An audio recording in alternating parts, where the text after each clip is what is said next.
ਸਤਨਾਮ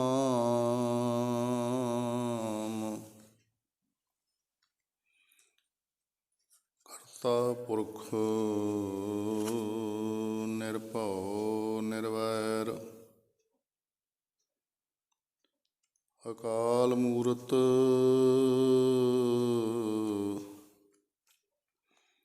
ਅਜੂਨੀ ਸੈਭੰ ਗੁਰ ਪ੍ਰਸਾਦ ਜਪ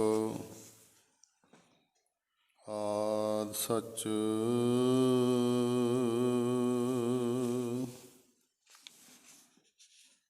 ਜੁਗਾਦਿ ਸਚ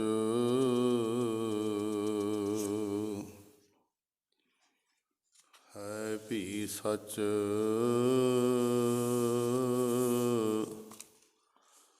ਨਾਨਕ ਹੋਸੀ ਭੀ ਸਚ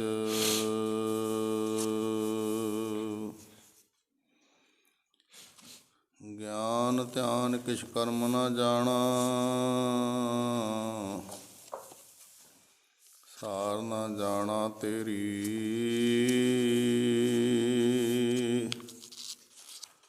ਸਭ ਤੇ ਵੱਡਾ ਸਤਿਗੁਰੂ ਨਾਨਕ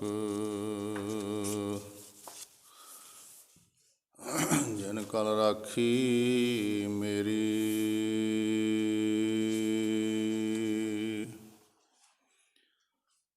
ਸੁਣੀ ਅਰਦਾਸ ਸੁਆਮੀ ਮੇਰੇ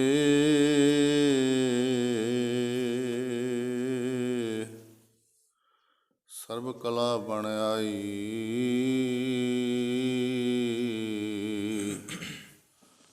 ਪ੍ਰਗਟ ਭਈ ਸਗਲੇ ਜੁਗ ਅੰਤਰ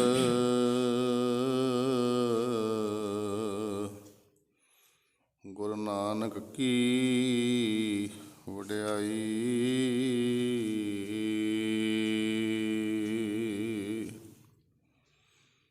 ਤਨ ਬੇਦੀਨ ਕੀ ਕੁਲ ਵਿਖਾਏ ਤਨ ਬੇਦੀਨ ਕੀ ਕੁਲ ਵਿਖੇ ਪ੍ਰਗਟੇ ਨਾਨਕ ਰਾਏ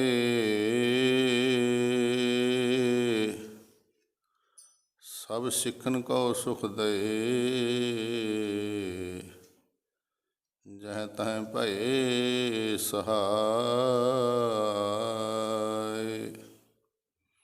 ਮੈਂ ਮੂਰਖ ਕੀ ਕੇਤਕ ਬਾਤ ਹੈ ਕੂੜ ਪਰਾਧੀ ਤਰਿਆਰੇ ਗੁਰੂ ਨਾਨਕ ਜਿਨ ਸੁਣਿਆ ਪੇਖਿਆ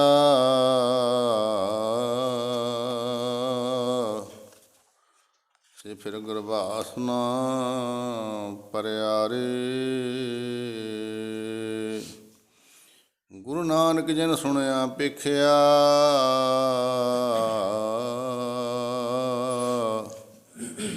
ਸੇ ਫਿਰ ਗੁਰਬਾਸ ਨਾ ਪਰਿਆਰੇ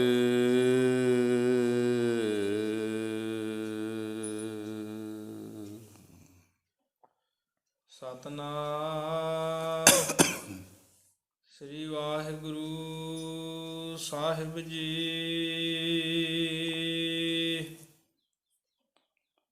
ਗਾਵਹਿ ਗੁਣ ਬਰਨ ਚਾਰ ਖਟ ਦਰਸ਼ਨ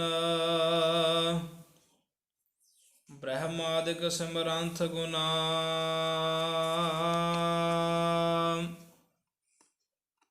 ਗਾਵੈ ਗੁਣ ਸੇਸ ਸਹਸ ਜਿਹਬਾ ਰਸ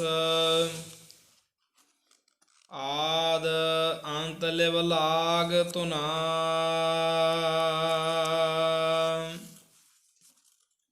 ਗਾਵੈ ਗੁਣ ਮਹਾਦੇਵ ਬੈਰਾਗੀ ਜਿਨ ਧਿਆਨ ਨਿਰੰਤਰ ਜਾਣਿਓ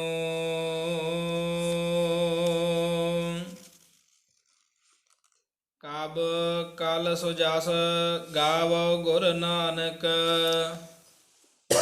ਰਾਜ ਜੋਗ ਜਿਨ ਮਾਣਿਓ ਗਾਵਹਿ ਗੁਣ ਬਰਨ ਚਾਰ ਖਟ ਦਰਸ਼ਨ ਬ੍ਰਹਮਾਦਿਕ ਸਮਰੰਥ ਗੁਨਾ। ਵਾਹਿਗੁਰੂ ਜੀ ਕਾ ਖਾਲਸਾ ਵਾਹਿਗੁਰੂ ਵਾਹਿਗੁਰੂ ਜੀ ਕੀ ਫਤਿਹ। ਦਸਾਹੀਂ ਪਾਤਸ਼ਾਹੀਆਂ ਜੀ ਦੀ ਕੀ ਆਤਮਿਕ ਜੋਤ ਪਵਿੱਤਰ ਸਰੂਪ ਹਾਜ਼ਰਾ ਹਜੂਰ ਜਹਰਾ ਜਹੂਰ ਕਲ ਜੋ ਕੇ ਬੋਹਿਥ ਨਾਮ ਬਣ ਕੇ ਜਹਾਜ ਤਖਤ ਚੌਰ ਛਤਰ ਕੇ ਮਾਲਕ ਧੰਨ ਧੰਨ ਧੰਨ ਸਤਿਗੁਰੂ ਸ੍ਰੀ ਗੁਰੂ ਗ੍ਰੰਥ ਸਾਹਿਬ ਸੱਚੇ ਪਾਤਸ਼ਾਹ ਮਹਾਰਾਜ ਜੀ। ਐਸੇ ਦੀਨ ਦਿਆਲ ਸਤਿਗੁਰਾਂ ਨੇ ਸਾਡੇ 'ਤੇ ਮਹਾਨ ਬਖਸ਼ਿਸ਼ ਕੀਤੀ, ਕਿਰਪਾਲਤਾ ਕੀਤੀ, ਰਹਿਮਤ ਕੀਤੀ ਹੈ, ਜੋ ਅੰਮ੍ਰਿਤ ਵੇਲੇ ਆਪਣੇ ਤਖਤ 'ਤੇ ਸਜ ਤਜ ਕੇ ਪ੍ਰਕਾਸ਼ ਹੋ ਕਰਕੇ ਆਪਣੇ ਪਿਆਰਿਆਂ ਗੁਰਮੁਖਾਂ ਸੰਗਤਾਂ ਨੂੰ ਦਰਸ਼ਨ ਦਿਦਾਰੇ ਬਖਸ਼ ਕੇ ਨਦਰੀ ਨਦਰ ਨਿਹਾਲ ਕਰ ਰਹੇ ਹਨ। ਜਿਨ੍ਹਾਂ ਦੇ ਸਤਿਗੁਰਾਂ ਦੀ ਬਹੁਤ ਹੀ ਕਿਰਪਾਲਤਾ ਹੈ, ਰਹਿਮਤ ਹੈ। ਉਹ ਗੁਰਮੁਖ ਪਿਆਰੇ ਮਾਈ ਭਾਈ ਅੰਮ੍ਰਿਤ ਵੇਲੇ ਤੁਸੀਂ ਗੁਰੂ ਪਾਤਸ਼ਾਹ ਦੇ ਪਾਵਨ ਹਜ਼ੂਰ ਸੇਵਾਵਾਂ ਵਿੱਚ ਲੱਗ ਕੇ ਦਰਸ਼ਨ ਦਿਦਾਰੇ ਕਰਕੇ ਹਜ਼ੂਰ ਦੀ ਪਾਵਨ ਪਵਿੱਤਰ ਅੰਮ੍ਰਿਤ ਬਾਣੀ ਨਿਤਨੇਮ ਨਾਲ ਜੁੜ ਕੇ ਗੁਰੂ ਕੇ ਦਰਬਾਰ ਦੀ ਸੇਵਾ ਕਰਕੇ ਹਾਜ਼ਰੀਆਂ ਭਰ ਕੇ ਆਪਣਾ ਜੀਵਨ ਸਫਲਾ ਕਰ ਰਹੇ ਹਨ। ਸਤਿਗੁਰਾਂ ਦੀ ਇਹ ਮਹਾਨ ਕਿਰਪਾਲਤਾ ਰਹਿਮਤ ਹੁੰਦੀ ਹੈ, ਜੋ ਦਰਸ਼ਨ ਦਿਦਾਰੇ ਕਰ ਲੈਣੇ, ਹਾਜ਼ਰੀ ਭਰ ਲੈਣੀ, ਕੁਝ ਸਮਾਂ ਗੁਰੂ ਦਾ ਹਜ਼ੂਰ ਬੈਠ ਕੇ ਸਿਮਰਨ ਵਿੱਚ ਲੱਗ ਜਾਣਾ। ਇਹ ਗੁਰਾਂ ਦੀ ਅਤਿਅੰਤ ਦਿਆਲਤਾ ਸਮਝੀ ਜਾਵੇਗੀ, ਕਿਉਂਕਿ ਗੁਰੂ ਤਰਸ ਕਰਕੇ ਹੀ ਆਪਣੇ ਚਰਨਾਂ ਨਾਲ ਲਾ ਸਕਦੇ ਹਨ। ਸਾਡੇ ਭਲਾ ਕਰਮ ਦਾ ਇਤਨੇ ਨਾ ਹੋਣ, ਪਰ ਗੁਰੂ ਤਰਸ ਕਰੇ ਤੇ ਸਾਨੂੰ ਆਪਣੇ ਚਰਨਾਂ ਵਿੱਚ ਲਾ ਕੇ ਨੇੜੇ ਰੱਖ ਕੇ ਸਾਨੂੰ ਕਲਿਆਣਕਾਰੀ ਕਰ ਸਕਦੇ ਨੇ। ਸੋ ਐਸੇ ਦੀਨ ਦਿਆਲ ਗੁਰਾਂ ਦੀ ਜਿੱਥੇ ਮਹਾਨ ਰਹਿਮਤਾ ਹੈ, ਉੱਥੇ ਹੋਰ ਸਾਡੇ 'ਤੇ ਬਖਸ਼ਿਸ਼ ਕੀਤੀ ਹੈ ਕਿ ਗੁਰੂ ਕੀ ਪਾਵਨ ਪਵਿੱਤਰ ਅੰਮ੍ਰਿਤ ਬਾਣੀ ਦੀ ਵਿਚਾਰ ਕਥਾ ਨਾਲ ਵੀ ਕੁਝ ਸਮਾਂ ਅਸੀਂ ਜੁੜਦੇ ਹਾਂ।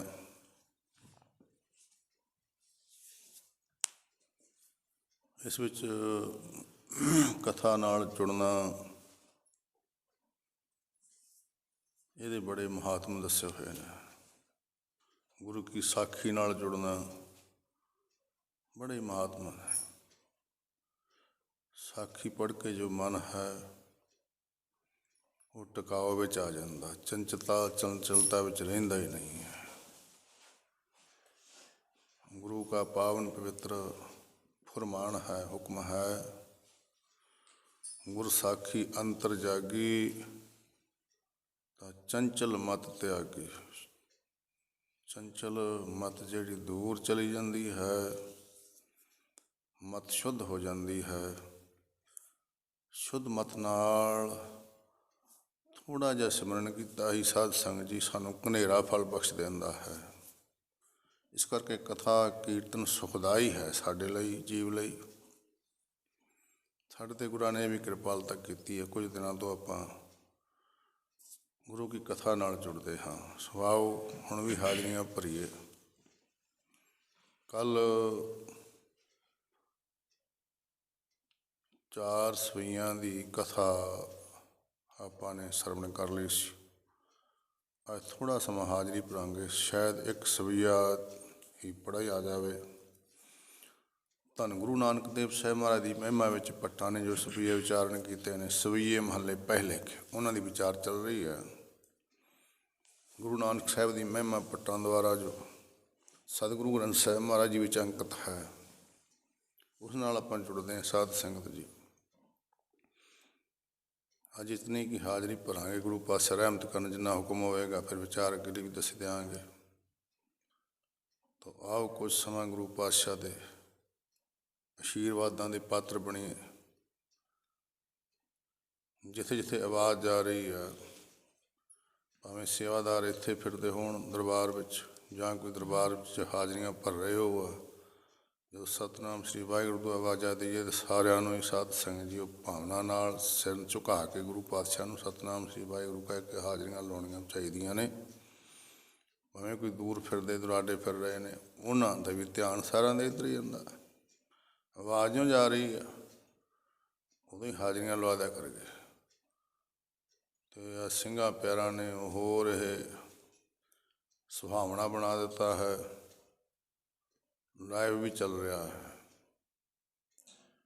ਦੇਸ਼ ਵਿਦੇਸ਼ਾਂ ਵਿੱਚ ਜਿਹੜੇ ਸਾਰੇ ਸੰਗਤ ਲਾਹਾ ਲੈ ਰਹੀ ਆ, ਕੋਈ ਨਾਲ ਹੀ ਭਾਈ ਉਦੋਂ ਸੀਸ ਝੁਕਾ ਦਿਆ ਕਰੋ ਹਾਜ਼ਰੀਆਂ ਲਵਾ ਕੇ। ਆਓ ਸਾਰੇ ਹਾਜ਼ਰੀਆਂ ਲਵਾਈਏ। ਧੰਨ ਗੁਰੂ ਨਾਨਕ ਦੇਵ ਸਾਹਿਬ ਮਹਾਰਾਜ ਦੇ ਪਾਵਨ ਪਵਿੱਤਰ ਸਰੂਪਾਂ ਨੂੰ ਆਪਣੇ ਹਿਰਦੇ ਵਿੱਚ ਧਾਰਨ ਕਰਕੇ ਧੰਨ ਗੁਰੂ ਗ੍ਰੰਥ ਸਾਹਿਬ ਮਹਾਰਾਜ ਜੀਆਂ ਨੂੰ ਸੀਸ ਝੁਕਾ ਕੇ ਹਾਜ਼ਰੀਆਂ ਲਵਾਈਏ। ਆਖੋ ਸਤਿਨਾਮ ਸ੍ਰੀ ਵਾਹਿਗੁਰੂ ਸਾਹਿਬ ਜੀ। ਫਿਰ ਆਖੋ ਸਤਿਨਾਮ ਸ੍ਰੀ ਵਾਹਿਗੁਰੂ ਸਾਹਿਬ ਜੀ। ਗਾਵਹਿ ਗੁਣ ਬਰਨ ਚਾਰ ਖਟ ਦਰਸ਼ਨ ਬ੍ਰਹਮਾਦਿਕ ਸਿਮਰੰਥ ਗੁਣਾ।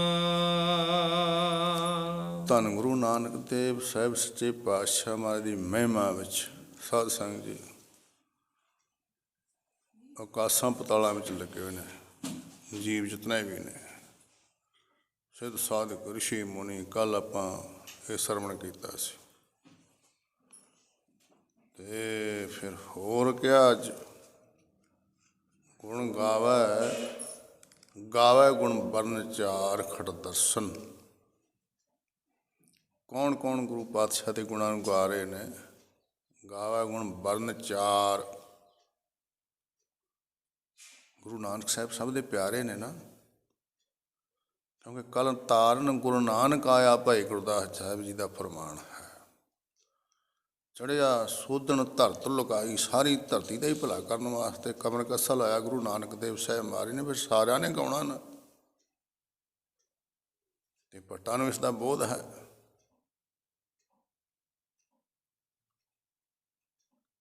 ਕਿਤਨੇ ਸਾਂਝੇ ਨੇ ਸਭੇ ਸਾਂਝੀ ਵਾਲ ਸਦਾਇਨ ਕੋਈ ਨਾ ਦਸੈ ਬਾਹਰਾ ਜੀਓ। ਐਸੇ ਗੁਰੂ ਨਾਨਕ ਦੇਵ ਸਾਹਿਬ ਨੇ। ਵੱਡਿਆਂ ਦੀ ਵਡਿਆਈ ਵੱਡੀ ਹੁੰਦੀ ਹੈ। ਗੁਰੂ ਅਰਜਨ ਦੇਵ ਸਾਹਿਬ ਮਹਾਰਾਜ ਦਾ ਫਰਮਾਨ ਹੈ, ਸਭ ਤੋਂ ਵੱਡਾ ਸਤਿਗੁਰ ਨਾਨਕ ਜਿਨ ਕਲ ਰਾਖੀ ਮੇਰੀ, ਜਿਹਨੇ ਮੇਰੀ ਰਕਸ਼ਾ ਕੀਤੀ। ਕਲ ਦੇ ਵਿੱਚ ਜਿਹੜੀ ਲੱਜਾ ਰਕਸ਼ਾ ਕੀਤੀ ਹੈ, ਲੱਜਾ ਰੱਖੀ ਹੋਈ ਹੈ, ਐਸੇ ਗੁਰੂ ਨਾਨਕ ਦੇਵ ਸਾਹਿਬ ਮਹਾਰਾਜ ਸਭ ਤੋਂ ਵੱਡੇ ਹਨ। ਪਰਮੇਸ਼ਰ ਦੇ ਆਦਿ ਅਵਤਾਰ ਨੇ। ਦਸਾਂ ਜੋਤਾਂ ਵਿੱਚੋਂ ਆਦਲੇ ਪਹਿਲੇ ਗੁਰੂ ਨੇ ਸਾਧ ਸੰਗਤ ਜੀ। ਤਾਂ ਹੀ ਕਿਹਾ ਨਾ ਵੀ ਕੌਣ ਕੌਣ ਗਾਉਂਦੇ ਨੇ। ਅੱਜ ਫਰਮਾਨ ਕਰ ਰਹੇ ਨੇ ਭੱਟ ਜੀ ਕੱਲ੍ਹ ਜੀ, ਕਹਿੰਦੇ ਗਾਵੈ ਗੁਣ ਬਰਨ ਚਾਰ। ਇੱਥੇ ਵਿਸਰਾਮ ਹੈ। ਗੁਰੂ ਨਾਨਕ ਸਾਹਿਬ ਦੇ ਗੁਣਾਂ ਨੂੰ ਚਾਰੇ ਵਰਨ ਗਾਉਂਦੇ ਨੇ। ਚਾਰੇ ਵਰਨ। ਚਾਰੇ ਵਰਨ ਕਿਹੜੇ ਕਿਹੜੇ ਨੇ ਸਾਧ ਸੰਗਤ ਜੀ? ਖੱਤਰੀ, ਬ੍ਰਾਹਮਣ, ਸ਼ੂਦ, ਵੈਸ਼। ਖੱਤਰੀ ਕਹਿੰਦੇ ਨੇ ਉਹ ਸੂਰਬੀਰ ਲੋਕ, ਜਿਨ੍ਹਾਂ ਦੀ ਭੁਜਾਂ ਦੇ ਬਲ ਬਾਹੂ ਤੇ ਦੇਸ਼ ਜਿੰਦਾ ਹੈ। ਬ੍ਰਾਹਮਣ ਲੋਕ, ਵਿਦਵਾਨ ਲੋਕ। ਬ੍ਰਾਹਮਣ ਦਾ ਅਰਥ ਸਾਧ ਸਿੰਘ ਜੀ ਇੱਥੇ ਕਿਸੇ ਜਾਤੀ ਨੇ ਵਿਦਵਾਨ ਲੋਕਾਂ ਦਾ ਭਾਵ ਹੈ। ਬੜੇ ਬੜੇ ਵਿਦਵਾਨ ਵੀ ਗੁਰੂ ਨਾਨਕ ਸਾਹਿਬ ਨੂੰ ਗਾ ਰਹੇ ਨੇ। ਜੋ ਚਾਰਾਂ ਵੇਦਾਂ ਦਾ ਕਰਤਾ ਬ੍ਰਹਮਾ ਜੀ ਗਾ ਰਿਹਾ ਹੈ, ਸਭ ਤੋਂ ਮਹਾਨ ਵਿਦਵਾਨ ਤਾਂ ਉਹੀ ਹੈ ਨਾ। ਵਿਦਵਾਨ ਲੋਕ, ਛਤਰੀ ਲੋਕ, ਵੈਸ਼ ਲੋਕ, ਕਿਰਤੀ ਲੋਕ, ਸ਼ੂਦਰ ਜਿਹੜੇ ਨੇ, ਸਾਰੇ ਗੁਰੂ ਨਾਨਕ ਸਾਹਿਬ ਨੂੰ ਗਾ ਰਹੇ ਨੇ। ਐ ਨਹੀਂ ਵੀ ਜੇ ਤਾਂ ਹੀ ਦਾ ਵੱਡਾ ਗੁਰੂ ਹੈ ਨਾ। ਜਿੱਥੇ ਕੋਈ ਯਾਦ ਕਰਦਾ ਉੱਥੇ ਹਾਜ਼ਰ ਨੇ ਗੁਰੂ ਨਾਨਕ ਪਾਤਸ਼ਾਹ ਮਹਾਰਾਜ। ਨੀਚੀ ਨੀਚਾਂਦਰ ਨੀਚ, ਨੀਚੀ ਹੂੰ ਅਤ ਨੀਚ, ਸ਼ੂਦਰ ਵੀ ਗਾਉਂਦੇ ਨੇ ਨਾ, ਸਾਰੇ ਗਾ ਰਹੇ ਨੇ। ਚਾਰੇ ਵਰਨ ਖੱਤਰੀ ਬ੍ਰਾਹਮਣ ਸ਼ੂਦ ਵੈਸ਼। ਹੇ ਗੁਰੂ ਨਾਨਕ ਸਾਹਿਬ ਸੱਚੇ ਪਾਤਸ਼ਾਹ ਮਹਾਰਾਜ ਤੇਰੇ ਗੁਣਾਂ ਨੂੰ ਚਾਰੇ ਵਰਨ ਅਤੇ ਖਟ ਦਰਸ਼ਨ ਨਾਲ ਨਾਲ ਧਿਆਨ ਰੱਖੋ ਵਿਦਿਆਰਥੀਆਂ ਵਾਸਤੇ ਇਹ ਸੁਖੱਲਾ ਹੁੰਦਾ, ਜਿਵੇਂ ਵਿਸਰਾਮ ਲਾਉਣੇ। ਗਾਵੈ ਗੁਣ ਬਰਨ ਚਾਰ, ਇੱਥੇ ਵੱਡਾ ਵਿਸਰਾਮ, ਖਟ ਦਰਸ਼ਨ ਇਹ ਵਿਸਰਾਮ ਛੋਟਾ। ਚਾਰੇ ਵਰਨ ਤੇ ਖਟ ਛੇ ਦਰਸ਼ਨ ਭਾਵ ਛੇ ਭੇਖ ਨੇ। ਉਹਨਾਂ ਦੇ ਨਾਂ ਇਸ ਪ੍ਰਕਾਰ ਆਉਂਦੇ ਨੇ ਬਈ ਜੋਗੀ, ਜੰਗਮ, ਸਰੇਵੜੇ, ਸੰਨਿਆਸੀ, ਵੈਰਾਗੀ, ਮਦਾਰੀ। ਇਹ ਛੇ ਭੇਖ ਨੇ। ਉਹ ਵੀ ਸਾਰੇ ਗੁਰੂ ਨਾਨਕ ਦੇਵ ਸਾਹਿਬ ਮਹਾਰਾਜ ਦੇ ਗੁਣਾਂ ਨੂੰ ਗਾਇਨ ਕਰ ਰਹੇ ਹਨ ਸਾਧ ਸੰਗਤ 'ਚ। ਚਾਰੇ ਵਰਨ ਛੇ ਭੇਖ, ਇਹ ਸਾਰੇ ਸਿਮਰੰਤ ਗੁਣਾ, ਗੁਰੂ ਨਾਨਕ ਸਾਹਿਬ ਦੇ ਗੁਣਾਂ ਨੂੰ ਸਿਮਰੰਤ ਸਿਮਰਦੇ ਹਨ, ਵਡਿਆਈ ਕਰਦੇ ਨੇ, ਸੋਭਾ ਕਰਦੇ ਨੇ। ਧੰਨ ਗੁਰੂ ਨਾਨਕ ਦੇਵ ਸਾਹਿਬ ਮਹਾਰਾਜ ਜੀ। ਪ੍ਰਵਾਨ ਹੈ ਗੁਰੂ ਨਾਨਕ ਸਾਹਿਬ ਮਹਾਰਾਜ ਅੰਮ੍ਰਿਤ ਬਾਣੀ ਦਾ ਸਾਜੀ। ਪ੍ਰਗਟ ਸਗਲ ਹਰ ਭਵਨ ਮਹਿ, ਜਨ ਨਾਨਕ ਗੁਰ ਪਾਰ ਬ੍ਰਹਮ। ਇਹ ਸਾਰੇ ਕਹਿ ਰਹੇ ਨੇ ਗੁਰੂ ਨਾਨਕ ਸਾਹਿਬ ਪਾਰ ਬ੍ਰਹਮ ਸਰੂਪ ਹੈ। ਪ੍ਰਗਟ ਸਗਲ ਹਰ ਭਵਨ ਮਹਿ, ਜਨ ਨਾਨਕ ਗੁਰ ਪਾਰ ਬ੍ਰਹਮ। ਇਸ ਕਰਕੇ ਸਾਰਾ ਸੰਸਾਰ ਹੀ ਧੰਨ ਧੰਨ ਗੁਰੂ ਨਾਨਕ ਦੇਵ ਸਾਹਿਬ ਮਹਾਰਾਜ ਦੇ ਗੁਣਾਂ ਨੂੰ ਗਾਇਨ ਕਰ ਰਿਹਾ ਹੈ। ਹੋਰ ਸਾਧ ਸੰਗਤ ਜੀ ਪ੍ਰਵਾਨ ਹੈ। ਹਰ ਗੁਰੂ ਨਾਨਕ ਜਨ ਸਿਮ ਪਰਸਿਓ, ਤਿਨ ਸਭ ਕੁਲ ਲਈ ਕਿਉ ਉਧਾਰ। ਜਿਨ੍ਹਾਂ ਨੇ ਗੁਰੂ ਨਾਨਕ ਸਾਹਿਬ ਦੇ ਦਰਸ਼ਨ ਦਾਰੇ ਕੀਤੇ, ਉਹਨੇ ਆਪਣੇ ਕੁਲਾਂ ਦਾ ਉਧਾਰ ਕਰ ਲਿਆ, ਕੁਲਾਂ ਦਾ। ਤਿਨ ਸਭ ਕੁਲ ਕਿਉ ਉਧਾਰ। ਐਸੇ ਗੁਰੂ ਨਾਨਕ ਦੇਵ ਸਾਹਿਬ ਮਹਾਰਾਜ ਜਿਹਨਾਂ ਨੂੰ ਚਾਰੇ ਵਰਨ ਛੇ ਭੇਖ, ਬ੍ਰਹਮਾ ਆਦਿਕ ਬ੍ਰਹਮਾ ਜੀ ਆਪ ਅਤੇ ਹੋਰ ਸਾਰਾ ਬ੍ਰਹਮਾ ਮੰਡਲ, ਸਾਰੇ ਦੇਵਤੇ ਧੰਨ ਗੁਰੂ ਨਾਨਕ ਦੇਵ ਸਾਹਿਬ ਦੇ ਗੁਣਾਂ ਨੂੰ ਗਾਇਨ ਕਰ ਰਹੇ, ਵਡਿਆਈ ਕਰ ਰਹੇ ਨੇ ਗੁਰੂ ਨਾਨਕ ਦੇਵ ਸਾਹਿਬ ਸੱਚੇ ਪਾਤਸ਼ਾਹ ਮਹਾਰਾਜ ਜੀ ਦੀ। ਹੇ ਗੁਰੂ ਨਾਨਕ ਸਾਹਿਬ ਤੁਸੀਂ ਸਭ ਤੋਂ ਵੱਡੇ ਹੋ ਜੀ। ਗਾਵੈ ਗੁਣ ਸੀਸ ਸਹਿਸ ਜਿਹਬਾ ਰਸ, ਆਦ ਅੰਤ ਲਿਵ ਲਾਗ ਤੁਨਾ। ਹੋਰ ਕੌਣ ਕੌਣ ਗੁਣ ਗਾ ਰਹੇ ਨੇ? ਗਾਵੈ ਗੁਣ ਸ਼ੇਸ਼ ਸ਼ੇਸ਼ਨਾਗ। ਸ਼ੇਸ਼ਨਾਗ ਸਾਧ ਸੰਗਤ ਜੀ ਇਹਦੇ ਵਿਸ਼ਨੂੰ ਜੀ ਦੀ ਸੇਜਾ ਹੈ। ਇਸੇ ਸ਼ੇਸ਼ਨਾਗ ਨੇ ਤਾਂ ਆਣ ਕੇ ਸਾਧ ਸੰਗਤ ਜੀ ਗੁਰੂ ਨਾਨਕ ਸਾਹਿਬ ਮਹਾਰਾਜ ਜੀ ਨੂੰ ਜਨਮ ਸਾਖੀ ਵਿਸਾਖੀ ਆਉਂਦੀ ਹੈ ਸੁਲਤਾਨਪੁਰ ਵਾਹਿਗੁਰੂ ਜੀ। ਹਾਂ, ਉਹ ਜਦੋਂ ਮਹਾਰਾਜ ਮੱਝਾਂ ਗਾਈਆਂ ਚਾਰਦੇ ਸਨ, ਆਣ ਕੇ ਸ਼ੇਸ਼ਨਾਗ ਨੇ ਸਰਪ ਦੀ ਛਾਇਆ ਕੀਤੀ ਗੁਰੂ ਨਾਨਕ ਸਾਹਿਬ ਦੇ ਮੁਖੜੇ 'ਤੇ। ਜਦੋਂ ਧੁੱਪ ਆ ਗਈ ਸੀ, ਸ਼ੇਸ਼ਨਾਗ ਨੇ ਆਣ ਕੇ ਆਪਣਾ ਫਣ ਫੈਲਾ ਕਰਕੇ ਛਾਇਆ ਕੀਤੀ ਸੀ ਮੁਖੜੇ 'ਤੇ ਮਹਾਰਾਜ ਜੀ ਦੇ। ਕਹਿੰਦੇ ਉਹ ਸ਼ੇਸ਼ਨਾਗ ਵੀ ਗਾ ਰਿਹਾ ਗੁਰੂ ਨਾਨਕ ਸਾਹਿਬ ਦੇ ਗੁਣਾਂ ਨੂੰ। ਭੱਟ ਕਵੀ ਜੀ ਕਹਿ ਰਹੇ ਨੇ ਗਾਵੈ ਗੁਣ ਸ਼ੇਸ਼ਨਾਗ। ਅਸੀਂ ਸ਼ੇਸ਼ਨਾਗ ਨਹੀਂ ਕਹਿਣਾ ਸਾਧ ਸੰਗਤ ਜੀ, ਪਾਠ ਸ਼ੇਸ਼ ਹੀ ਬੋਲਣਾ, ਅਤੇ ਪਾਠਾਂ ਵਿੱਚ ਬਿੰਦੀ ਨਹੀਂ ਲਾਉਣੀ ਕਦੇ ਵੀ। ਇਹ ਸੰਪਰਦਾਇ ਜੋ ਨਿਯਮ ਗੁਰੂ ਨਾਨਕ ਸਾਹਿਬ ਦਾ ਧੁਰਾਂ ਤੋਂ ਲੈ ਕਰਕੇ ਬਾਣੀ ਦਾ, ਉਹ ਬਿੰਦੀਆਂ ਨਹੀਂ ਲਾਉਂਦੇ, ਉਹ ਸ਼ੇਸ਼ਨਾਗ ਹੀ ਬੋਲਦੇ। ਪਰ ਇਸ ਗਾਵੈ ਗੁਣ ਸ਼ੇਸ਼ ਨਾਗ ਸਹਿਸ ਜਿਹਬਾ ਰਸ। ਹਾਂਜੀ, ਕਹਿੰਦੇ ਉਹਦੇ ਹਜ਼ਾਰ ਜੀਭਾਂ ਨੇ ਸਾਧ ਸੰਗਤ ਜੀ, ਹਜ਼ਾਰਾਂ ਹੀ ਜੀਭਾਂ ਨਾਲ ਸ਼ੇਸ਼ਨਾਗ ਗੁਰੂ ਨਾਨਕ ਸਾਹਿਬ ਦੇ ਗੁਣਾਂ ਨੂੰ ਗਾ ਰਿਹਾ ਹੈ, ਰਸ ਲੈ ਰਿਹਾ ਹੈ ਗੁਰੂ ਨਾਨਕ ਸਾਹਿਬ ਦੇ ਗੁਣਾਂ ਨੂੰ ਗਾ ਕਰਕੇ। ਆਦ ਅੰਤ ਲਿਵ ਲਾਗਤ ਨਾ, ਧੁਨੀ ਲੱਗੀ ਹੋਈ ਹੈ। ਗੁਰੂ ਨਾਨਕ ਸਾਹਿਬ ਦੇ ਜੋ ਪਰਮੇਸ਼ਰੀ ਜੋਤ ਦਾ ਧੰਨ ਧੰਨ ਸ੍ਰੀ ਗੁਰੂ ਨਾਨਕ ਦੇਵ ਸਾਹਿਬ ਮਹਾਰਾਜ ਜੀ ਦੇ ਗੁਣਾਂ ਦਾ ਗਾਇਨ ਕਰ ਰਿਹਾ ਹੈ। ਸ਼ੇਸ਼ਨਾਗ ਵੀ ਆਪਣੀਆਂ ਹਜ਼ਾਰਾਂ ਧੁਨਾਂ ਦੇ ਨਾਲ ਪ੍ਰੇਮ ਰਸ ਵਿੱਚ ਭਿੱਜ ਕੇ ਜੀ, ਸ਼ੇਸ਼ਨਾਗ ਵੀ ਹਜ਼ਾਰਾਂ ਜੀਵਾਂ ਨਾਲ ਗੁਰੂ ਨਾਨਕ ਸਾਹਿਬ ਦੇ ਗੁਣਾਂ ਨੂੰ ਗਾਇਨ ਕਰ ਰਿਹਾ ਹੈ। ਗਾਵੈ ਗੁਣ ਮਹਾਦੇਵ ਬੈਰਾਗੀ, ਜਿਨ ਧਿਆਨ ਨਿਰੰਤਰ ਜਾਣਿਓ। ਮਹਾਦੇਵ ਸਾਧ ਸੰਗਤ ਸ਼ਿਵ ਜੀ ਦਾ ਨਾਮ ਹੈ। ਕਹਿੰਦੇ ਉਹ ਵੀ ਸਾਧ ਸੰਗਤ ਜਿਹਦੀ 88 ਭਰੇ ਦੀ ਸਮਾਧੀ ਪ੍ਰਸਿੱਧ ਹੈ, ਜੋਗੀ ਲੋਕ ਜਾਣਦੇ ਨੇ। ਮਹਾਦੇਵ ਬੈਰਾਗੀ, ਬੈਰਾਗੀ ਹੈ। ਮਹਾਦੇਵ ਵਰਗਾ ਕੋਈ ਬੈਰਾਗੀ ਹੈ ਹੀ ਨਹੀਂ। ਗੁਰੂ ਗ੍ਰੰਥ ਸਾਹਿਬ ਵਿੱਚ ਬਚਨ ਹੈ ਆ ਰਿਹਾ, ਗਾਵੇ ਗੁਣ ਮਹਾਦੇਵ ਬੈਰਾਗੀ, ਜਿਨ ਧਿਆਨ ਨਿਰੰਤਰ ਜਾਣਿਓ। ਧਾਨ ਕੈਸਾ ਹੈ, ਅੰਤਰੇ ਤੋਂ ਬਿਨਾਂ ਇੱਕ ਰਸ, ਤੇਲ ਧਾਰਾਵਤਰ ਸਮਾਧੀ ਹੁੰਦੀ ਹੈ। ਤੇਲ ਧਾਰਾਵਤਰ ਸਮਾਧੀ, ਤੇਲ ਦੀ ਧਾਰਾ ਹੁੰਦੀ ਨਾ, ਛੱਡ ਦਿਓ ਤੇਲ ਦੀ ਧਾਰਾ ਕਿਵੇਂ ਪੈਂਦੀ, ਇੱਕ ਰਕਸ ਤੇਲ ਦੀ ਧਾਰਾ ਪੈਂਦੀ, ਡੋਲਦੀ ਨਹੀਂ। ਪਾਣੀ ਦੀ ਬੂੰਦਾਂ ਪਾਸੇ ਡੁੱਲਦੀਆਂ, ਤੇਲ ਦੀ ਡੁੱਲਦੀ ਨਹੀਂ ਹੁੰਦੀ। ਇਹਨੂੰ ਕਹਿੰਦੇ ਤੇਲ ਧਾਰਾਵਤਰ ਸਮਾਧੀ। ਨਿਰੰਤਰ ਸਮਾਧੀ ਨਾਲ ਇੱਕ ਰਸ ਜੋ ਮਹਾਦੇਵ ਜੀ ਜਿਨ੍ਹਾਂ ਨੇ ਧਿਆਨ ਨਾਲ ਨਿਰੰਤਰ ਸਮਾਧੀ, ਜਿਹੜੀ ਨਿਰੰਤਰ ਹੈ, ਧਿਆਨ ਇਕਾਗਰ ਹੈ, ਉਹ ਵੀ ਧੰਨ ਗੁਰੂ ਨਾਨਕ ਦੇਵ ਸਾਹਿਬ ਮਹਾਰਾਜ ਦੇ ਗੁਣਾਂ ਨੂੰ ਗਾਇਨ ਕਰ ਰਹੇ ਹਨ ਜੀ।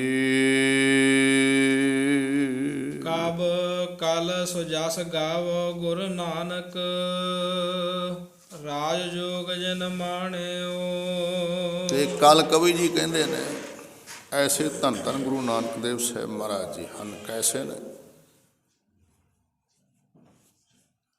ਸਾਰੇ ਪੀਰ ਫਕੀਰ ਜੋ ਆਏ ਨੇ ਆਪਣੇ ਆਪਣੇ ਥਾਂ ਸਾਰੇ ਸਤਿਕਾਰਯੋਗ ਨੇ,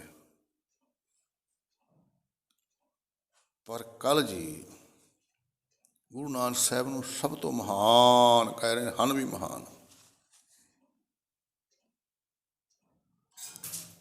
ਕਹਿੰਦੇ ਵੀ ਕਿਸੇ ਕਿਸੇ ਦੇ ਗਾਉਣ ਦਾ ਢੰਗ ਵੱਖਰਾ ਹੈ, ਕੋਈ ਹਠਯੋਗ ਨਾਲ, ਪਰ ਇਹ ਗੁਰੂ ਨਾਨਕ ਸਾਹਿਬ ਦਾ ਗਾਇਨ ਕੈਸਾ ਸੀ, ਜੋਗ ਕੈਸਾ ਸੀ। ਰਾਜਯੋਗ ਜਨ ਮਾਣ, ਜਿਨ੍ਹਾਂ ਨੇ ਗੁਰੂ ਨਾਨਕ ਦੇਵ ਸਾਹਿਬ ਮਹਾਰਾਜ, ਤੁਸੀਂ ਰਾਜਯੋਗ ਮਨ ਨਾ ਕੀਤਾ, ਰਾਜਯੋਗ, ਹਠਯੋਗ ਨਹੀਂ। ਨਾਮ ਐਸੇ ਜਪਿਆ, ਪਰਮੇਸ਼ਰ ਨੂੰ ਇਸ ਢੰਗ ਨਾਲ ਮਿਲੇ, ਉਹ ਐਸਾ ਰਸਤਾ ਚਲਾਇਆ, ਗੁਰਮੁਖ ਗਾਡੀ ਰਾਹੋ ਚਲਾਇਆ ਮਹਾਰਾਜ ਜੀ ਆਪ ਨੇ। ਸਿਮਰਨ ਵੀ ਕਰਨਾ, ਸਰੀਰ ਨੂੰ ਕੋਈ ਕਸ਼ਟ ਵੀ ਨਹੀਂ ਦੇਣਾ, ਸਹਿਜ ਯੋਗ ਆ, ਰਾਜਯੋਗ ਆ। ਗ੍ਰਹਿ ਵਿੱਚ ਰਹਿ ਕਰਕੇ ਵਿੱਚੇ ਗ੍ਰਹਿ ਸਦਾ ਰਹੇ, ਉਦਾਸੀ ਜੋ ਕਮਲ ਰਹੇ ਵਿੱਚ ਪਾਣੀ ਹੈ। ਸੰਸਾਰ ਵਿੱਚ ਵੀ ਵਿਚਰੇ ਨੇ, ਤੇ ਯੋਗ ਵੀ, ਯੋਗ ਹੁੰਦਾ ਪਰਮੇਸ਼ਰ ਨਾਲ ਜੁੜਨਾ, ਜੁੜੇ ਵੀ ਹੋ। ਧੰਨ ਗੁਰੂ ਗੋਬਿੰਦ ਸਿੰਘ ਸਾਹਿਬ ਸੱਚੇ ਪਾਤਸ਼ਾਹ ਮਹਾਰਾਜ ਜੀ ਦਾ ਫਰਮਾਨ ਹੈ ਸ਼ਬਦ ਹਜ਼ਾਰੇ ਬਾਣੀ ਵਿੱਚ, ਰੇ ਮਨ ਐਸੋ ਕਰ ਸੰਨਿਆਸਾ,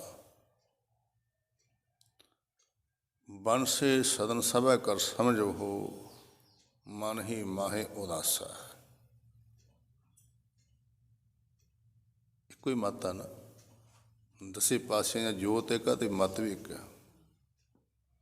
ਹੇ ਮੇਰੇ ਮਨਾ, ਤੂੰ ਸੰਨਿਆਸ ਐਸਾ ਧਾਰਨ ਕਰ। ਕਈ ਐਸਾ ਗੁਰੂ ਨਾਨਕ ਸਾਹਿਬ ਦੇ ਮੱਤ ਤੋਂ ਪਹਿਲਾਂ ਐਸੇ ਸਾਧਨ ਚੱਲਦੇ ਸਨ। ਸੰਨਿਆਸੀ ਹੋ ਜਾਣਾ, ਘਰ ਬਾਰ ਛੱਡ ਜਾਣਾ, ਬਾਹਰ ਜੰਗਲਾਂ ਨੂੰ ਤੁਰ ਜਾਣਾ, ਵਿਚਰਨਾ, ਸੰਸਾਰ ਨਾਲ ਟੁੱਟ ਜਾਣਾ। ਮਹਾਰਾਜ ਕਹਿੰਦੇ ਨਹੀਂ, ਉਹ ਵੀ ਨਹੀਂ ਗਾ। ਵਿੱਚੇ ਗ੍ਰਹਿ ਸਦਾ ਰਹੇ ਉਦਾਸੀ, ਗ੍ਰਹਿ ਵਿੱਚ ਰਹਿੰਦਿਆਂ ਹੋਏ ਉਦਾਸ ਰਹਿਣਾ। ਭਾਵ ਲਿਪਾਏਮਾਨ ਨਹੀਂ ਹੋਣਾ, ਖਚਤ ਨਹੀਂ ਹੋਣਾ। ਗ੍ਰਸਥ ਆਸ਼ਰਮ ਦੇ ਵਿੱਚ 4 ਆਸ਼ਰਮ ਵੀ ਹਨ ਨਾ। ਗੁਰੂ ਨਾਨਕ ਸਾਹਿਬ ਦਾ ਐਸਾ ਮਤ ਹੈ, ਉਸੇ ਮਤ ਦੀ ਧੰਨ ਗੁਰੂ ਗੋਬਿੰਦ ਸਿੰਘ ਸਾਹਿਬ ਨੇ ਵਿਆਖਿਆ ਕੀਤੀ ਹੈ। ਹਰੇ ਮਨ, ਇਹ ਮੇਰੇ ਮਨਾ, ਜਦੋਂ ਸੰਨਿਆਸੀ ਬਣਨਾ ਨਾ ਐਸਾ ਬਣ, ਐਸਾ ਸੰਨਿਆਸ ਧਾਰਨ ਕਰ। ਹਰੇ ਮਨ ਐਸੋ ਕਰ ਸੰਨਿਆਸਾ, ਬਨਸੇ ਸਦਨ ਸਭੈ ਕਰ ਸਮਝੋ। ਇਹਨਾਂ ਸਦਨਾਂ ਨੂੰ, ਘਰਾਂ ਨੂੰ ਬਣ ਜਾਣਨਾ ਕਰ। ਮਨ ਦੀ ਬਿਰਤੀ ਇਤਨੀ ਉੱਚੀ ਲੈ ਜਾ, ਖਚਤ ਨਹੀਂ ਹੋਣਾ। ਇਹ ਤਾਂ ਪਰਉਪਕਾਰ ਵਾਸਤੇ ਹੋ ਰਿਹਾ ਹੈ। ਜੋ ਗ੍ਰਸਤੀ ਲੋਕ ਨੇ, ਉਹਨਾਂ ਨੂੰ ਮਹਾਰਾਜ ਦਾ ਐਸਾ ਫਰਮਾਨ ਆ ਵੀ ਇਹਨਾਂ ਵਿੱਚ ਖਚਤ ਨਹੀਂ ਹੋਣਾ ਬਹੁਤਾ। ਇਹ ਡਿਊਟੀਆਂ ਲੱਗੀਆਂ ਹੋਈਆਂ ਨੇ, ਡਿਊਟੀ ਵਜਾ ਕੇ ਚੱਲ ਜਾਣਾ, ਇੱਕ ਦਿਨ ਚਲੇ ਜਾਣਾ। ਮਨ ਨੂੰ ਇਹ ਧਾਰਨਾ ਕਰਨੀ, ਇਹ ਉਦਾਸੀ ਧਾਰਨ ਕਰਨੀ ਆ। ਕਾਰਜ ਵੀ ਕਰਨੇ ਨੇ ਡਟ ਕੇ, ਐਸਾ ਨਹੀਂ ਪਿੱਛੇ ਹੋ ਜਾਣਾ। ਪਰ ਇਹ ਵੀ ਧਿਆਨ ਹੋਣਾ ਚਾਹੀਦਾ, ਇੱਥੇ ਕੋਈ ਸਾਡੇ ਝੰਡੇ ਨਹੀਂ ਗੱਡੇ ਹੋਏ, ਇੱਕ ਦਿਨ ਚਲੇ ਹੀ ਜਾਣਾ ਮਨਾਂ ਤੋਂ। ਐਸਾ ਸੰਨਿਆਸ ਧਾਰਨ ਕਰ, ਵਿੱਚ ਲਮਾਇਮਾਨ ਨਹੀਂ ਹੋਣਾ। ਤਾਂ ਕਰਕੇ ਇਹਨਾਂ ਗ੍ਰਹਿਆਂ ਨੂੰ ਤੂੰ ਇੱਕ ਜੰਗਲ ਦੀ ਨਿਆਹੀ ਸਮਝ। ਬੜਾ ਵੱਡਾ ਸ਼ਬਦ ਹੈ। ਕਿਤੇ ਸਮਾਂ ਆਇਆ, ਕਈ ਵਾਰੀ ਹੁਕਮਨਾਮਾ ਆਉਂਦਾ ਦਸਮ ਪਾਤਸ਼ਾਹ ਦਾ ਹੈ, ਉਹ ਸਾਰੀ ਵਿਆਖਿਆ ਖੋਲ੍ਹ ਕੇ ਕਰਾਂਗੇ। ਰੇ ਮਨ ਐਸੋ ਕਰ ਸੰਨਿਆਸਾ, ਬਨਸੇ ਸਦਨ ਸਭੈ ਕਰ ਸਭ ਜੋ ਮਨ ਹੀ ਮਾਹੇ ਉਦਾਸਾ ਰਹਾਓ। ਜਦ ਕੀ ਜਟਾਜੋ ਕੁੰਭਜਨ ਨੇਮ ਕੇ ਰਖਣ ਮਢਾਓ। ਗਿਆਨ ਗੁਰੂ ਆਤਮ ਉਪਦੇਸੋ ਨਾਮ ਵਿਭੂਤ ਲਗਾਓ। ਅਲਪ ਆਹਾਰ ਸੁਲਪ ਸੀ ਨੰਦਰਾ, ਦਇਆ ਸ਼ਮਾ ਤਪ ਤਨ ਪ੍ਰੀਤ। ਸੀਲ ਸੰਤੋਖ ਸਦਾਨ ਵੈਭਵੋ ਤ੍ਰਿਗੁਣਾਤੀਤ। ਸ਼ਬਦ ਵੱਡਾ ਹੈ, ਕਦੇ ਗੁਰੂ ਕਿਰਪਾਲਤਾ ਕਰਨਗੇ ਫਿਰ ਸ਼ਬਦ ਹਜ਼ਾਰਾਂ ਦੀ ਕਥਾ ਹੋਵੇਗੀ। ਅੱਗੇ ਵੀ ਕਥਾ ਆਪਣੇ ਸਰਵਣ ਕੀਤੀ ਸੀ, ਫਿਰ ਇਹ ਵਿਚਾਰ ਕਰਾਂਗੇ। ਗ੍ਰਹਿ ਵਿੱਚ ਕਿਵੇਂ ਉਦਾਸੀ ਹੋਣਾ ਹੈ, ਘਰ ਵਿੱਚ ਰਹਿੰਦਿਆਂ ਹੋਇਆ ਕਿਵੇਂ ਰੱਬ ਨੂੰ ਪਾਉਣਾ ਹੈ, ਇਹ ਵੀ ਜੁਗਤੀ ਧੰਨ ਗੁਰੂ ਗੋਬਿੰਦ ਸਿੰਘ ਸਾਹਿਬ ਮਹਾਰਾਜ ਨੇ ਦੱਸੀ। ਉਸੇ ਜੁਗਤੀ ਨੂੰ ਅਪਣਾਇਆ ਹੈ, ਅੱਗੇ ਤੋਰਨਾ ਕੀਤਾ ਹੈ। ਉਹੀ ਜੋਤ ਜੋ ਹੋਏ ਹਨ। ਜੋਤ ਰੂਪ ਹਰ ਆਪ ਗੁਰੂ ਨਾਨਕ ਕਹਾਇਓ। ਗੁਰੂ ਨਾਨਕ ਸਾਹਿਬ ਪਰਮੇਸ਼ਰੀ ਜੋਤ ਆ। ਅਤੇ ਦਸੇ ਹੀ ਜਾਮੇ ਸਾਧ ਸੰਗ ਜੀ ਇਸ ਗਿਆਨ ਨੂੰ ਦ੍ਰਿੜ ਕਰਾਉਂਦੇ ਨੇ, ਉਸੇ ਮਾਰਗ ਨੂੰ ਦਰਸਾਉਂਦੇ ਨੇ। ਧੰਨ ਗੁਰੂ ਗ੍ਰੰਥ ਸਾਹਿਬ ਸੱਚੇ ਪਾਤਸ਼ਾਹ ਉਸੇ ਗਿਆਨ ਨੂੰ ਦ੍ਰਿੜ ਕਰਵਾ ਰਹੇ ਨੇ, ਕਿਉਂਕਿ ਦਸਾਂ ਹੀ ਪਾਤਸ਼ਾਹੀਆਂ ਜੀ ਜੋਤ ਨੇ ਨਾ। ਸਤਿਗੁਰੂ ਗ੍ਰੰਥ ਸਾਹਿਬ ਮਹਾਰਾਜ ਜੀ ਦਸੇ ਗੁਰੂ ਹੀ ਬਿਰਾਜਮਾਨ ਹਨ। ਸਾਧ ਸੰਗ ਜੀ ਕਿਤਨੇ ਭਗਤ ਬਿਰਾਜਮਾਨ ਹਨ। ਸੰਤ ਜੌਨਦਾਸ ਕਹਿੰਦੇ ਹੁੰਦੇ ਸਨ ਵੀ ਧੰਨ ਗੁਰੂ ਗ੍ਰੰਥ ਸਾਹਿਬ ਮਹਾਰਾਜ ਨੂੰ ਨਮਸਕਾਰ ਕਰ ਦਈਏ, ਸਾਰੇ ਗੁਰੂਆਂ ਨੂੰ, ਦੇਵਤਿਆਂ ਨੂੰ ਮੱਥਾ ਟੇਕਿਆ ਜਾਂਦਾ ਹੈ।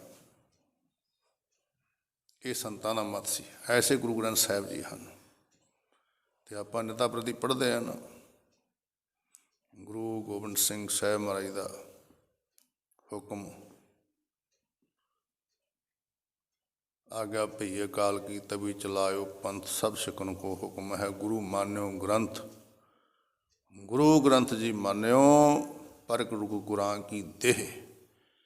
ਇਹ ਸਾਧ ਸੰਗ ਜੀ ਇਕੱਲਾ ਪੜ੍ਹਨ ਤੱਕ ਹੀ ਨਾ ਸੀਮਤ ਰਹਿ ਜਾ ਕਰਕੇ, ਇਸ ਨੂੰ ਅਪਣਾਉਣਾ ਹੈ, ਇਸ ਗੱਲ ਨੂੰ ਸਮਝਣਾ ਹੈ। ਜੇ ਪੜ੍ਹਨਾ ਹੈ ਤਾਂ ਨਾਲ ਸਮਝਣਾ ਵੀ ਹੈ। ਗੁਰੂ ਕਾ ਹੁਕਮ ਕੀ ਪੜ੍ਹਦਾ ਲੈਂਦੇ ਆਪਾਂ, ਉਸ ਗੱਲ ਨੂੰ ਸਮਝਣਾ ਹੈ ਵੀ ਗੁਰਾਂ ਦੀ ਦੇਹ ਹੈ ਗੁਰੂ ਗ੍ਰੰਥ ਸਾਹਿਬ ਸੱਚੇ ਪਾਤਸ਼ਾਹ ਮਹਾਰਾਜ। ਐਸੇ ਗੁਰੂ ਗ੍ਰੰਥ ਸਾਹਿਬ ਮਹਾਰਾਜ ਜੀ ਵਿੱਚ ਸਾਧ ਸੰਗ ਜੀ ਭੱਟਾਂ ਦੀ ਬਾਣੀ ਦਰਜ ਹੈ। ਉਸਤ ਕਰ ਰਹੇ ਨੇ ਗੁਰੂ ਪਾਤਸ਼ਾਹ ਮਹਾਰਾਜ ਦੀ। ਆ ਫਿਰ ਪੜ੍ਹੀਏ ਜੇ ਕਬ ਕਲ ਸੋ ਜਸ ਗਾਵੋ ਗੁਰੂ ਨਾਨਕ। ਕਬ ਕਲੀ ਜੀ ਕਹਿ ਰਹੇ ਨੇ, ਕਾਲ ਭੱਟ ਜੀ ਕਹਿ ਰਹੇ ਨੇ ਕਵੀ ਜੀ, ਹੇ ਮੇਰੇ ਨਾਲ ਦੇ ਭੱਟ ਵੀਰੋ ਅਥਵਾ ਹੇ ਸੰਸਾਰ ਦੇ ਲੋਕੋ, ਧੰਨ ਗੁਰੂ ਨਾਨਕ ਦੇਵ ਸਾਹਿਬ ਸੱਚੇ ਪਾਤਸ਼ਾਹ ਪਰਮੇਸ਼ਰੀ ਜੋਤ ਹੈ ਜੋ, ਉਹਨਾਂ ਦੇ ਗੁਣਾਂ ਨੂੰ ਗਾਉਣਾ ਕਰੀਏ। ਰਾਜ ਜੋਗ ਜਨ ਮਾਣਿਓ, ਜਿਨ੍ਹਾਂ ਨੇ ਗ੍ਰਸਤੇ ਵਿੱਚ ਰਹਿੰਦਿਆਂ ਹੋਇਆਂ ਯੋਗ ਨੂੰ ਮਾਨਣਾ ਕੀਤਾ। ਸੰਸਾਰ ਦੇ ਵਿੱਚ ਰਹਿੰਦਿਆਂ ਹੋਇਆਂ ਸਾਧ ਸੰਗ ਜੀ ਕੈਸੇ ਕਾਰਜ ਕੀਤੇ ਨੇ। ਹੱਟੀ ਵੀ ਕੀਤੀ ਹੈ, ਖੇਤੀ ਵੀ ਕੀਤੀ ਹੈ, ਨੌਕਰੀ ਵੀ ਕੀਤੀ। ਜਿਹੜੀ ਮੋਦੀ ਖਾਨਾ ਕਹਿੰਦਾ ਨੌਕਰੀ, ਸਾਧ ਸੰਗ ਜੀ ਨੌਕਰੀ ਵੀ ਕੀਤੀ ਆ।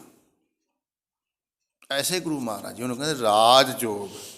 ਇਹਨੇ ਰਾਜ ਯੋਗ ਨੂੰ ਮਾਨਣਾ ਕੀਤਾ। ਐਸੇ ਗੁਰੂ ਨਾਨਕ ਦੇਵ ਸਾਹਿਬ ਦੇ ਗੁਣਾਂ ਨੂੰ ਹੇ ਸੰਸਾਰ ਦੇ ਲੋਕੋ ਗਾਉਣਾ ਕਰੋ। ਕਹਿਣਾ ਧੰਨ ਗੁਰੂ ਨਾਨਕ ਤੂੰ ਹੀ ਨਿਰੰਕਾਰ, ਧੰਨ ਗੁਰੂ ਨਾਨਕ ਤੂੰ ਹੀ ਨਿਰੰਕਾਰ। ਜਪੋ ਸਾਰੇ। ਧੰਨ ਗੁਰੂ ਨਾਨਕ ਤੂੰ ਹੀ ਨਿਰੰਕਾਰ। ਧੰਨ ਗੁਰੂ ਨਾਨਕ ਤੂੰ ਹੀ ਨਿਰੰਕਾਰ। ਇਸ ਪ੍ਰਕਾਰ ਭੱਟ ਜੀ ਗੁਰੂ ਨਾਨਕ ਸਾਹਿਬ ਦੇ ਗੁਣਾਂ ਨੂੰ ਗਾਇਨ ਕਰ ਰਹੇ ਨੇ ਆਪ, ਤੇ ਸਾਨੂੰ ਵੀ ਕਹਿ ਰਹੇ ਨੇ ਗੁਰੂ ਨਾਨਕ ਸਾਹਿਬ ਦੇ ਗੁਣਾਂ ਨੂੰ ਗਾਉਣਾ ਕਰੋ। ਸੋ ਸਾਧ ਸੰਗਤ ਜੀ, ਅੱਜ ਇੱਕ ਸਵੀਏ ਦੀ ਵਿਚਾਰਤਨੀ ਕੀ ਹੋਈ ਹੈ। ਕੁਛ ਬੇਨਤੀਆਂ ਨੇ, ਉਹ ਇਹ ਆ ਵੀ ਕੱਲ੍ਹ ਮਹਾਂਪੁਰਸ਼ ਭਿੰਡਰਾਂ ਵਾਲੇ ਜੋਤੀ ਜੋਤ ਰਲੀ ਸੰਪੂਰਨ ਥੀਆ ਰਾਮ, ਸੂਰਜ ਕਿਰਨ ਮਿਲੇ ਜਲ ਕਾ ਜਲ ਹੁਆ ਰਾਮ, ਗੁਰਮੁਖ ਜਨਮ ਸਵਾਰ ਦਰਗਾਹ ਚੱਲਿਆ, ਸੱਚੀ ਦਰਗਾਹ ਜਾਏ ਸੱਚਾ ਪਿੜ ਮੱਲਿਆ। ਉਹਨਾਂ ਮਹਾਂਪੁਰਸ਼ਾਂ 'ਤੇ ਪਾਵਨ ਪੰਕਤੀਆਂ ਟੁਕਦੀਆਂ ਨੇ। ਵੈਸੇ ਅਸੀਂ ਸਾਰਿਆਂ ਦੇ ਕਹਿ ਦਿੰਦੇ ਨਹੀਂ, ਉਹਨਾਂ ਮਹਾਂਪੁਰਸ਼ਾਂ 'ਤੇ ਪੰਕਤੀਆਂ ਟੁਕਦੀਆਂ ਨੇ। ਐਸੇ ਖਾਲਸਾ ਪੰਥ 'ਤੇ ਥੰਮ ਸਨ ਸੰਤ ਗਿਆਨੀ ਮੋਹਨ ਸਿੰਘ ਜੀ ਭਿੰਡਰਾਂ ਵਾਲੇ। ਕੱਲ੍ਹ ਸੱਚਖੰਡ ਜਾ ਬਰਾਜੇ ਨੇ, ਰਾਤ ਵੀ ਉੱਥੇ ਹੀ ਸਾਂ। ਹੁਣ ਸਾਧ ਸੰਗਤ ਜੀ ਕੁਛ ਸਮੇਂ ਦੇ ਵਿੱਚ ਹੀ ਤਿਆਰੀ ਆ, ਤੁਰਨਾ ਉੱਧਰ ਨੂੰ ਜਾਣਾ। ਸਾਰਾ ਪੰਥ ਇਕੱਤਰ ਹੋਇਆ। ਸੰਤਾਂ ਦਾ ਸੰਸਕਾਰ ਤਾਂ ਭਾਵੇਂ 1 ਵਜੇ ਹੋਵੇਗਾ। ਮਹਾਂਪੁਰਸ਼ ਸੰਤ ਗਿਆਨੀ ਮੋਹਨ ਸਿੰਘ ਜੀ ਭਿੰਡਰਾਂ ਵਾਲੇ, ਜਿਨ੍ਹਾਂ ਨੇ ਸਾਧ ਸੰਗਤ ਜੀ ਬੜਾ ਲੰਮਾ ਸਮਾਂ ਮਹਾਂਪੁਰਸ਼ ਸੰਤ ਗਿਆਨੀ ਗੁਰਬਚਨ ਸਿੰਘ ਜੀ ਖਾਲਸਾ ਭਿੰਡਰਾਂ ਵਾਲੇ, ਉਹਨਾਂ ਤੋਂ ਗੁਰਮਤਿ ਦੀ ਸਿੱਖਿਆ ਗ੍ਰਹਿਣ ਕੀਤੀ। ਫਿਰ ਬੜਾ ਹੀ ਲੰਮਾ ਸਮਾਂ ਪੜ੍ਹਾਇਆ। ਕੱਲ੍ਹ ਸਾਧ ਸੰਗਤ ਜੀ 102 ਵਰ੍ਹਿਆਂ ਦੀ ਸਰੀਰਕ ਆਰਜਾ ਭੋਗਦੇ ਹੋਏ ਸਾਧ ਸੰਗਤ ਸੰਸਾਰ ਨੂੰ ਅਲਵਿਦਾ ਕਹਿ ਗਏ ਨੇ। ਅੱਜ ਉਹਨਾਂ ਦੇ ਦਰਸ਼ਨ ਦਿਦਾਰੇ। ਰਾਤ ਵੀ ਉੱਥੇ ਹੀ ਸਾਂ। ਮੇਰੇ ਆਏ ਸਿੰਘ ਸਾਹਿਬ ਜੀ, ਗਿਆਨੀ ਅਵਤਾਰ ਸਿੰਘ ਸਾਹਿਬ ਜੀ ਪਦਨੀ ਵਾਲੇ ਮਹਾਂਪੁਰਸ਼, ਫਿਰ ਉਹਨਾਂ ਦੇ ਘਰੇ ਰਾਤ ਆਏ। ਕੋਈ ਇਸ ਤਰ੍ਹਾਂ ਵਿਚਾਰਾਂ, ਗੁਰਮਤਿ ਵਿਚਾਰਾਂ ਕਰਨੀਆਂ ਹੁੰਦੀਆਂ ਨੇ। ਉੱਥੇ ਫੇਰ ਹਾਜ਼ਰੀ ਭਰਨ ਜਾਣਾ ਹੈ। ਇੱਧਰ ਸੇਵਾਵਾਂ ਵੀ ਚੱਲ ਰਹੀਆਂ, ਤਾਂ ਕਰਕੇ ਅੱਜ ਇਤਨੀ ਕੁ ਹੀ ਜਿਹੜੀ ਸੇਵਾ ਆਪ ਸੰਗਤਾਂ ਨੇ ਕਬੂਲ ਕਰਨੀ, ਭਿੰਡਰਾਂ ਪਹੁੰਚਣਾ ਤਿਆਰੀ ਹੋਈ ਹੈ। ਸਿੰਘ ਵਿਚਾਰੇ ਤਿਆਰ ਨੇ। ਇੱਧਰ ਵੀ ਸੇਵਾਵਾਂ ਚੱਲ ਰਹੀਆਂ ਨੇ, ਉਹ ਵੀ ਸਾਧ ਸੰਗਤ ਜੀ ਅਤੀ ਜ਼ਰੂਰੀ ਸਾਡੇ ਲਈ। ਤਾਂ ਕਰਕੇ ਸੰਗਤਾਂ ਖਿਮਾ ਬਖਸ਼ਿਸ਼ ਕਰਨ, ਇਤਨੀ ਕੁ ਹਾਜ਼ਰੀ ਕਬੂਲ ਕਰੇ। ਗੁਰੂ ਨਾਨਕ ਪਾਤਸ਼ਾਹ ਰਹਿਮਤ ਕਰਨ ਸਾਡੇ ਸਾਰਿਆਂ 'ਤੇ ਹੀ, ਸਾਨੂੰ ਸੋਝੀ ਬਖਸ਼ ਦੇਣ ਵੀ ਗੁਰੂ ਨਾਨਕ ਹੈ ਕਿਉਂ। ਵੀ ਇਤਨੀ ਸੋਝੀ ਆ ਗਈ ਨਾ ਵੀ ਗੁਰੂ ਨਾਨਕ ਸਾਹਿਬ ਮਹਾਰਾਜ ਹੈ ਕੌਣ। ਫਿਰ ਇਤਨੀ ਸ਼ਰਧਾ ਵੱਧ ਜਾਵੇਗੀ। ਸ਼ਰਧਾ ਜਿਹੜੀ ਸਾਧ ਸੰਗਤ ਜੀ ਸਾਰੇ ਜਪਾਂ ਤਪਾਂ ਦਾ ਮੁੱਢ ਹੁੰਦੀ ਹੈ। ਜੇ ਸ਼ਰਧਾ ਵੱਜ ਗਈ ਨਾ, ਫਿਰ ਜਪ ਤਾਂ ਭਾਵੇਂ ਥੋੜ੍ਹਾ ਜਿਹਾ ਹੀ ਹੋ ਜਾਵੇ। ਜੇ ਸ਼ਰਧਾ ਵੱਜ ਗਈ ਤਾਂ ਇਕੱਲਾ ਜਪਜੀ ਸਾਹਿਬ ਹੀ ਪੜ੍ਹਿਆ ਬਹੁਤ ਹੁੰਦਾ। ਸ਼ਰਧਾ ਵੱਜ ਗਈ ਸਾਧ ਸੰਗਤ ਜੀ, ਜਪਜੀ ਸਾਹਿਬ ਇਤਨੀ ਮਹਾਨ ਅੰਮ੍ਰਿਤ ਬਾਣੀ ਹੈ ਗੁਰੂ ਨਾਨਕ ਸਾਹਿਬ ਮਹਾਰਾਜ ਦੀ। ਪਹਿਲਾਂ ਜਦੋਂ ਬਾਣੀ ਆਈ, ਪਹਿਲਾਂ ਸਭ ਤੋਂ ਪਹਿਲਾਂ ਜਪਜੀ ਸਾਹਿਬ ਬਾਣੀ ਆਈ ਨਾ ਮਹਾਰਾਜ ਦੀ। ਸ਼੍ਰੀ ਜਪਜੀ ਸਾਹਿਬ ਦਾ ਜਾਪ ਕਰਕੇ, ਪਾਠ ਕਰਕੇ ਹੀ ਬਹੁਤ ਸਾਰੇ ਬ੍ਰਹਮ ਗਿਆਨ ਦੀ ਮਹਾਨ ਪਦਵੀ ਨੂੰ ਪ੍ਰਾਪਤ ਹੋਏ ਨੇ। ਤੋ ਸ਼ਰਧਾ ਵੱਧ ਜਾਵੇ ਗੁਰੂ ਮਹਾਰਾਜ ਦੇ ਚਰਨਾਂ 'ਤੇ। ਇਹ ਅਰਦਾਸ ਕਰਿਆ ਕਰੀਏ, ਮਹਾਰਾਜ ਸੱਚੇ ਪਾਤਸ਼ਾਹ ਕਿਰਪਾਲਤਾ ਕਰੋ, ਸ਼ਰਧਾ ਬਖਸ਼ ਕਰੋ। ਸ਼ਰਧਾ ਵੱਜ ਗਈ ਫਿਰ ਸਾਡਾ ਕਲਿਆਣ ਹੋ ਜਾਣਾ। ਸ਼ਰਧਾ ਇਹ ਵੱਜਣੀ ਕਿਵੇਂ ਬਣਨੀ ਹੈ ਵੀ ਸਭ ਤੋਂ ਵੱਡਾ ਸਤਿਗੁਰੂ ਨਾਨਕ ਜਿਨ ਕਲ ਰਾਖੀ ਮੇਰੀ। ਇਹ ਸਾਨੂੰ ਇਤਨਾ ਬੋਧ ਹੋ ਜਾਵੇ ਨਾ, ਸਿਰਫ ਪੜ੍ਹਨ 'ਤੇ ਨਾ ਰਿਹਾ ਕਰਕੇ ਮੈਨੂੰ ਬਾਰ ਬਾਰ ਕਹਿਣਾ ਤਾਂ ਪੈਂਦਾ ਕਿ ਇਹ ਦੇਖੀਦਾ ਜਗਤ ਦੇ ਲੋਕ ਪੜ੍ਹ ਲੈਂਦੇ ਨੇ, ਉੱਚੀ ਉੱਚੀ ਧੁਨਾਂ ਪੜ੍ਹਦੇ ਨੇ, ਪਰ ਉਹਨੂੰ ਅਮਲ ਵਿੱਚ ਲੈ ਕੇ ਆਉਣਾ ਤੇ ਜ਼ਰੂਰੀ ਹੁੰਦਾ। ਸਾਧ ਸੰਗਤ ਜੋ ਪੜ੍ਹਦੇ ਉਹਨੂੰ ਅਮਲ ਵਿੱਚ ਲੈ ਕੇ ਆਉਣਾ। ਇਹ ਸਿੱਧੀਆਂ ਸੱਧੀਆਂ ਪੰਕਤੀਆਂ ਸਾਨੂੰ ਸਮਝ ਆਉਂਦੀ। ਜਪਜੀ ਸਾਹਿਬ ਦੀ ਜਿਹੜੀ ਸਮਝ ਬੜੀ ਕਠਿਨ ਹੈ। ਇਹ ਵੀ ਨਾਲ ਨਾਲ ਧਿਆਨ ਰੱਖਣਾ ਚਾਹੀਦਾ। ਜਪਜੀ ਸਾਹਿਬ ਪੜ੍ਹਨਾ, ਮੂਲ ਮੰਤਰ ਪੜ੍ਹਨਾ, ਉਹਦਾ ਬੋਧ ਹੋ ਜਾਏ, ਫਿਰ ਹੋਰ ਦ੍ਰਿੜਤਾ ਹੋ ਜਾਂਦੀ ਪੱਕੀ। ਅਤੇ ਸਾਧ ਸੰਗਤ ਜੀ ਆਪਾਂ ਪਿਛਲੇ ਦਿਨਾਂ ਦੇ ਤੁਸੀਂ ਸਾਰੇ ਦੇਖ ਰਹੇ ਹੋ ਕਿਹੋ ਚੱਕਰ ਚੱਲਿਆ ਮਹਾਰਾਜ ਦਾ। ਦਿਲ ਕੰਬ ਜਾਂਦਾ ਇਸ, ਅਤੇ ਉਹ ਇਹ ਕਾਲ ਚੱਕਰ ਆਉਣਾ ਸਾਰਿਆਂ 'ਤੇ ਹੀ। ਉਸ ਨੂੰ ਇਹ ਨਾਮ ਜਪਣ ਵਿੱਚ ਲਾਉਣ ਦੇ ਨਾ ਕੋਈ ਤਰੀਕੇ ਹੁੰਦੇ ਨੇ, ਕੁਛ ਡਰਨਾ ਤੇ ਕੁਛ ਪਿਆਰ ਨਾਲ ਗੁਰੂ ਵਾਲੇ ਪਾਸੇ ਲੱਗਣਾ ਜਾਂ ਜਾਪ ਕਰਨਾ, ਸਿਮਰਨ ਵਿੱਚ ਲੱਗਣਾ। ਦੋ ਹੀ ਤਰੀਕੇ ਨੇ, ਜਾਂ ਡਰ ਤੇ ਜਾਂ ਪਿਆਰ। ਪਿਆਰ ਨਾਲ ਤਾਂ ਬਹੁਤਾ ਚੰਗਾ ਹੁੰਦਾ, ਜੇ ਡਰ ਨਾਲ ਵੀ ਭਾਵੇਂ ਜਪ ਲਈਏ ਤਾਂ ਜਪਣ ਤਾਂ ਲੱਗ ਜਾਵਾਂਗੇ ਨਾ। ਗੁਰਬਾਣੀ ਨੇ ਵੀ ਕਿਤਾਬ ਤੈਨੂੰ ਜਮਾਂ ਦੀ ਮਾਰ ਪਵੇਗੀ, ਡਰ ਵੀ ਦੱਸਦੀ ਬਾਣੀ, ਤੈਨੂੰ ਜਮਾਂ ਦੀ ਮਾਰ ਪਵੇਗੀ ਭਾਈ, ਉਹ ਰਸਤਾ ਬੜਾ ਭੀੜਾ, ਕਿਵੇਂ ਲੰਘੇਗਾ। ਇਹ ਸਾਰੀ ਬਾਣੀ ਪੜ੍ਹਦੇ ਨਾ ਆਪਾਂ। ਤੇ ਫਿਰ ਪਿਆਰ ਵੀ ਦੱਸਦੇ, ਆਓ ਸਿੱਖ ਸਤਿਗੁਰੂ ਕੇ ਪਿਆਰੇ ਹੋ, ਕਹਾਵੋ ਸੱਚੀ ਬਾਣੀ, ਪਿਆਰ ਨਾਲ ਵੀ ਸਾਦੇ। ਇਸ ਪ੍ਰਕਾਰ ਇਹ ਸਮਝਣਾ, ਭਾਵ ਸਿਮਰਨ ਵੱਲ ਲਾਉਣਾ ਹੈ, ਜਪ ਤਪ ਵੱਲ ਲਾਉਣਾ ਹੈ, ਸ਼ਰਧਾ ਬਣਾਉਣੀ ਆ। ਅਤੇ ਮੈਂ ਬਾਰ ਬਾਰ ਫਿਰ ਇਹ ਕਹਿ ਰਿਹਾ ਵੀ ਸ਼ਰਧਾ ਸਾਰੇ ਜਪਾਂ ਤਪਾਂ ਦਾ ਮੁੱਢ ਹੁੰਦੀ। ਸੱਚੇ ਪਾਤਸ਼ਾਹ ਦੇ ਚਰਨਾਂ 'ਚ ਅਰਦਾਸ ਕਰਨੀ, ਮਹਾਰਾਜ ਆਪਦੇ ਚਰਨਾਂ 'ਤੇ ਸਾਡੀ ਸ਼ਰਧਾ ਵੱਧ ਜਾਵੇ ਤਾਂ ਸਾਡਾ ਇੱਥੇ ਆਇਆ ਸਫਲ ਹੋ ਜਾਵੇ, ਸਾਡਾ ਜਿਹੜੀ ਜੀਵਨ ਯਾਤਰਾ ਸਫਲ ਹੀ ਹੋ ਜਾਵੇ। ਤਾਂ ਬਤੀਤ ਤਾਂ ਹੋ ਰਹੀ ਆ, ਇਹਨੂੰ ਸਫਲ ਕਰਨਾ ਹੈ, ਇਹ ਯਤਨ ਕਰਨੇ। ਗੁਰੂ ਨਾਨਕ ਸਾਹਿਬ ਦੀ ਬਾਣੀ ਜਿਹੜੀ ਇਹ ਸਫਲ ਕਰੇਗੀ। ਗੁਰੂ ਨਾਨਕ ਸਾਹਿਬ ਦੇ ਚਰਨ ਸਰਨ, ਗੁਰੂ ਗ੍ਰੰਥ ਸਾਹਿਬ ਦੀ ਚਰਨ ਸਰਨ, ਇਹ ਸਾਡੇ ਜੀਵਨ ਨੂੰ ਸਫਲਾ ਕਰ ਸਕਦੀ, ਸਾਡਾ ਉਧਾਰ ਕਰ ਸਕਦੀ, ਸਾਡੇ ਆਉਣ ਵਾਲੇ ਵਿਘਨਾਂ ਨੂੰ ਟਾਲ ਸਕਦੀ। ਗੁਰੂ ਨਾਨਕ ਸਾਹਿਬ ਦੀ ਚਰਨ ਸਰਨ, ਜੋ ਗੁਰੂ ਗ੍ਰੰਥ ਸਾਹਿਬ ਦੀ ਚਰਨ ਸਰਨ ਹੈ। ਸੋ ਇਤਨੀਆਂ ਕੁ ਬੇਨਤੀਆਂ ਕਬੂਲ ਕਰਿਓ। ਆ ਪਿਛਲੀਆਂ ਪੰਕਤੀਆਂ ਪੜ੍ਹ ਕੇ ਸਮਾਪਤੀ ਕਰਾਂਗੇ ਜੀ। ਗਾਵੈ ਗੁਣ ਮਹਾਦੇਵ ਬੈਰਾਗੀ, ਜਿਨ ਧਿਆਨ ਨਿਰੰਤਰ ਜਾਣਿਓ, ਕਬ ਕਲ ਸੋ ਜਸ ਗਾਵੋ ਗੁਰ ਨਾਨਕ, ਰਾਜ ਜੋਗ ਜਿਨ ਮਾਣਿਓ। ਵਾਹਿਗੁਰੂ ਜੀ ਕਾ ਖਾਲਸਾ, ਵਾਹਿਗੁਰੂ ਜੀ ਕੀ ਫਤਿਹ।